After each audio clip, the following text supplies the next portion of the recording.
So who are we going to talk about today on this episode of Saber Sundays? We're going to talk about none other than the apprentice of Darth Sidious. That's right, Darth Maul. We'll look at his sabers next.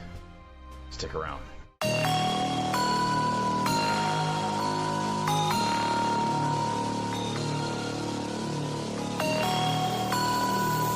So welcome back for this episode of Saber Sundays. I appreciate you guys showing up again and taking the time to allow me to tell you what my opinions are on these sabers from Galaxy's Edge. So today, as I stated before, we're going to talk about Darth Maul, the apprentice of Darth Sidious that we get to see on screen, really, live action screen, only in the episode 1, the Phantom Menace. And he does come back later. Spoiler, oh my gosh.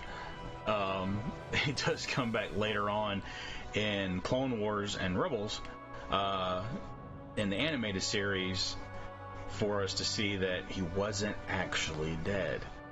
But his sabers changed then. Now, today we're going to talk about the set that he has in episode 1, not his newer set that he managed to make later on in I believe it was the end of Clone Wars, where he defeats Asajj Ventress and takes that saber from her and then makes it into a staff as well.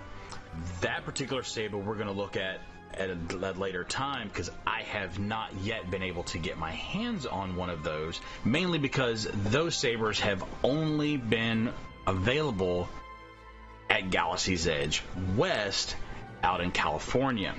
I'm hoping to have one of those here soon so that I can go and do I guess an updated video for you, a review with one of the original Darth Mauls, being able to put it as a staff as well for you guys to see whenever I finally get my hands on one of those sabers.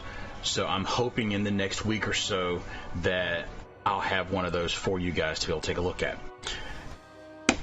Until then, we're going to go ahead and look at the original Darth Maul sabers. Now, these particular sabers, when they came out, were only available individually. So to be able to do the full Darth Maul, to do the staff, you had to purchase 2 of these. At that time, I believe they were $139. At this point, I think they were up to $149, because they did get a price bump recently as well. However, the biggest thing is, because this character is so popular, people like him so much that they've been in and out of stock pretty much all of 2021. They'll come back in stock for a couple weeks or a couple days or even a month, then they'll be out of stock again. And of course, a lot of that has been due to supply chain issues, just like the reason why we have yet to see a Cal Kestis come out that was supposed to come out in the fall, and here we are a week and a half away from Christmas, and we still have not seen that saber come out yet. So this one has become very hard to find as well. It has not been discontinued from my understanding. And for them to discontinue this saber with just releasing the other one when they are supposed to be able to attach together, I think would be very foolish on Disney's part. So I do feel that this particular original version saber will come back in stock very soon. So this particular one does come in the standard size box as most of your other sabers, just like the Jedi Temple Guard that we looked at last week, your Obi-Wan, the Darth Vader, the Anakin's, or as we call it Anakin, but they refer to it as Rey's saber. And I know we've talked about that one as well. I've got a video. That was, I think, my first one. So if you haven't seen that one yet, go back and take a look at that video. I'll put the link up here for you to be able to see. You can go and take a look at any of those, because I've done just about all of those videos so far. push button on the front. It's got a nice logo on there showing basically like almost like blades coming out, you know, from both sides. And then inside you have the saber. So we'll go ahead and take this saber out. Now, this particular saber, when it was released, does come with an end cap on it, so that way you can have it individual. However, inside the box, underneath the tray, you do also get an adapter. This adapter allows you, and I'm going to show you, for anybody who gets these and is unsure on how to do this, this is just the end cap that goes on there to keep the battery compartment piece from falling out the bottom, because they can just fall out. So that is how you get to the batteries inside this particular saber. This cap threads onto the end here, so that way, you know, you can hold the batteries in.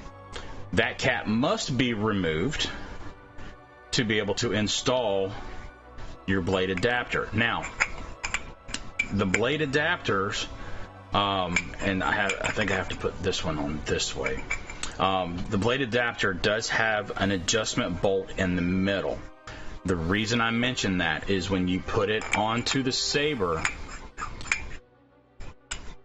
and you have it attached, when you go to install the second on there,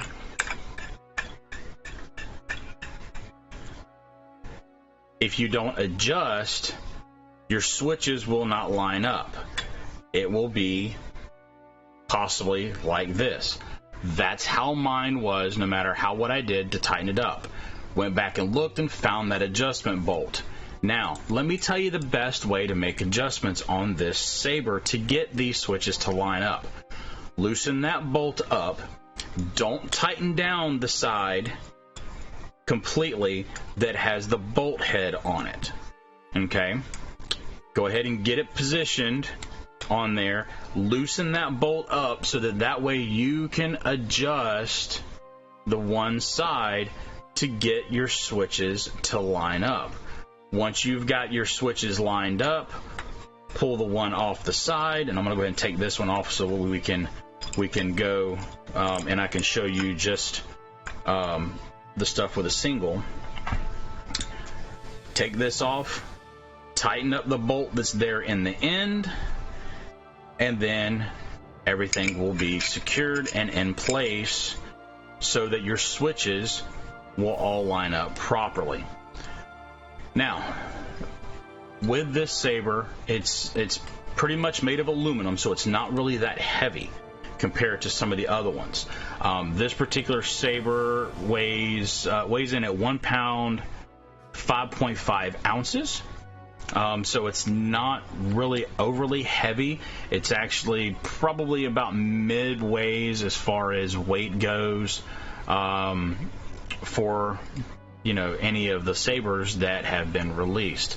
I do think they did very good on the details of this saber, because it's got all the little switches and lights and the lines and everything in there. The detail looks really nice. Now, with this saber, of course, you do have your end cap just like any others, and make sure, and I know I've said this in just about every video that I've done so far, don't store these with your battery chassis inside. Make sure that you take the batteries out of the battery compartment chassis so that way they do not leak inside your hilt, because it can damage it, can cause you problems. PSA done. This particular saber has the activation switch here. Now, it is not push button. It's not a switch that moves up and down or side to side like many of the other ones. This particular one is actually a turn dial. It does not turn very much at all. I mean, you guys can see. I mean, that's it. I mean, it turns maybe an eighth of an inch, if that. is the amount of turn that you get on this saber to be able to turn it on and off. So let's go ahead and we will start, make sure I get it right here, with the stock blade. And we turn the switch, and there's your sound. Not super sensitive, but not bad. You got your clash, and you got your standard red on there. So we'll go ahead and take that out, and we'll put the Jaymoo blade in so you can see the difference in color and design on that one. Make sure I get it lined up right. There we go. And this one here has the pulsating. You can see how it's kind of bright and dim. That's the design that's done on this particular saber. I don't think I've really gotten into the clash on this one, but oops, hit it with my hand. Sorry.